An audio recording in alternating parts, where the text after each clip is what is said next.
kulanti wacan oo wanaagsan daawadayaal ku soo dhawaada barnaamij gaar ah oo aan ku eegi doono macluumaad khuseeya cudurka coronavirus. aan ku bilownay waa maxay coronavirus. coronavirusyadu waa fayrasyo ka kooban bahwadaag ballaaran oo xanuunyo ku keeni kara bini'aadamka ama xayawaanka. cudurka cusub ee coronaviruska ee hadda faafaya wuxuu ka bilowday magaalada Wuhan ee ku taala dalka Shiinaha. waxaa si gaar ah loogu magacaabaa COVID-19. dadka oo cudurkan ku dhaco waxaa laga yaabaa in lagu arko calaamado xanuun oo la xiriira dhinaca neefsashada sida qufaca iyo neef qaadashada oo ku yaraata. calaamadaha kale ee cudurkan lagu garto waxaa ka mid ah qandho, muruqyo xanuun, madax xanuun, riiraxyo iyo shuban sida laga soo xigtay xarunta kontaroolka iyo ka hortagga cudurrada Center for Disease Control and Prevention ama EDC. uu ku faafaa COVID-19.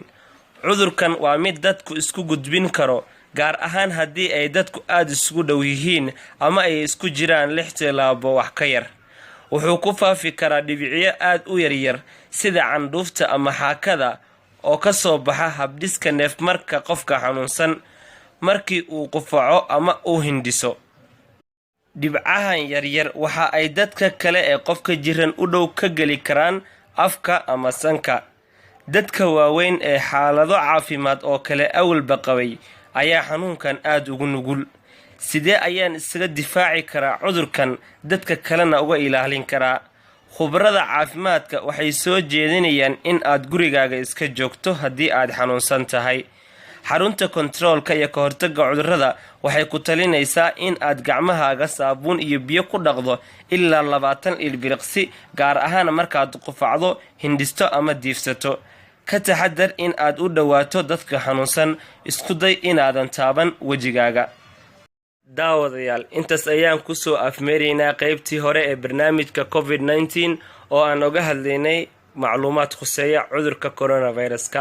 muuqaalka xiga waxaan uga hadli doonaa sheekooyin cajiib iyo khiiro leh oo uu sababay cudurka coronaviruska oo ay ka mid yihiin sheekada qorax dhici ugu dambeeyay iyo dhakhtarkii halista u diiday caruurtiisa.